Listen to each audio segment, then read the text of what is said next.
What does being seen mean?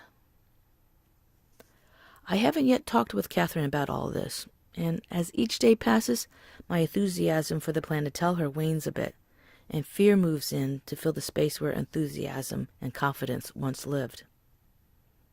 What am I afraid of? I'm not sure she'll understand, not because she's incapable of understanding, but because I'm incapable of explaining it well enough to someone who has never experienced this. She's a very confident and self-assured person. She's a performer and makes her living in front of groups of people. She is seen all the time. Well, for that matter, I'm seen all the time. I'm amazed at how many people come up to me in the grocery stores, in the parking lots, in restaurants, and at work and talk to me as if they know me.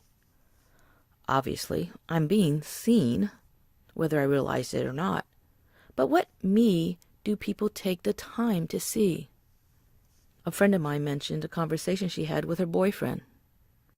They were doing some miscellaneous shopping, and an overweight gentleman crossed their path. Her boyfriend pointed the guy out to her and commented how disgusting the gentleman was. So, I'm back to that question. What me do people take the time to see? It's not just men who can't see through fat. I'm reading a book by an inspirational speaker who speaks all over the world and has written close to 40 books. In this particular book, the author mentions having a fat woman standing in front of her at a 7-Eleven. She judged the woman to be about 50 pounds overweight. She also surveyed the lady's purchases and mentioned the lady's hair color. From what the author saw, she concluded that this woman was to be pitied.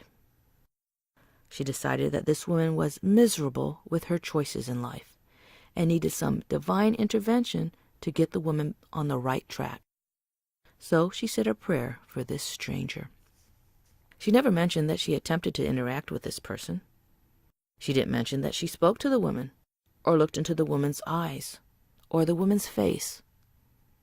She reported nothing about connecting with this woman on a personal level.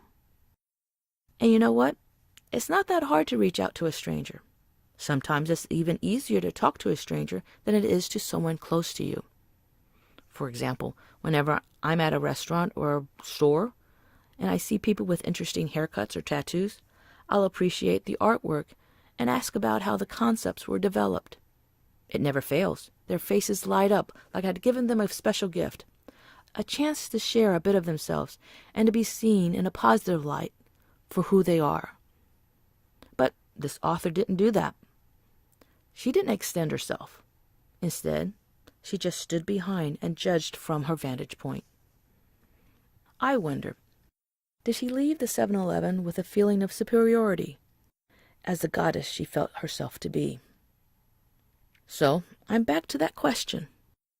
What me do people take the time to see? Yeah, I read something published like that, and I'm told of what others say behind people's backs, and I think, I'm 50 pounds overweight, depending on who's judging me at the time, but I'm not a disgusting person. I'm not to be pitied. I'm not miserable.